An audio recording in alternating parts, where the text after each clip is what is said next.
കഴക്കൂട്ടത്ത് ഡ്യൂട്ടിക്കിടെ പരസ്യ മദ്യപാനം. 6 പോലീസുകാർക്ക് സസ്പെൻഷൻ. സ്റ്റേഷന് തൊട്ടടുത്ത് വാഹനത്തിലിരുന്ന് മദ്യപിച്ച ഗ്രേഡ് SI ബിനു ഉൾപ്പെടെയുള്ള 6 ഉദ്യോഗസ്ഥരെ സിറ്റി പോലീസ് കമ്മീഷണർ സസ്പെൻഡ് ചെയ്തു.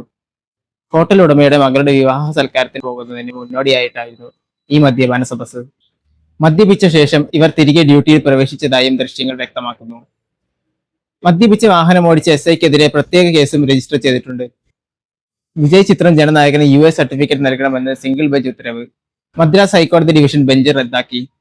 സെൻസർ ബോർഡിന് മറുപടി നൽകാൻ സമയം അനുവദിച്ചില്ലെന്ന് ബോർഡിന്റെ വാദം ചീഫ് ജസ്റ്റിസ് അധ്യക്ഷനായ ബെഞ്ച് അംഗീകരിച്ചു. നിയമക്കുരുക്ക് മുറുകിയതോടെ ചിത്രത്തിന്റെ റിലീസ് ഇനിയും വൈകാനാണ് സാധ്യത. ഇന്ത്യയും യൂറോപ്യൻ യൂണിയനും തമ്മിലുള്ള ചരിത്രപ്രധാനമായ സ്വതന്ത്ര വ്യാപാര കരാർ രാജ്യത്തിന് വൻ സാമ്പത്തിക നേട്ടങ്ങൾ സമ്മാനിക്കുമെന്ന് റിപ്പോർട്ടുകൾ. കരാർ യാഥാർത്ഥ്യമാകുന്നതോടെ കോടിക്കണക്കിന് രൂപ വിദേശ നിക്ഷേപവും ദശലക്ഷക്കണക്കിന് പുതിയ തൊഴിലവസരങ്ങളുമാണ് രാജ്യം പ്രതീക്ഷിക്കുന്നത്.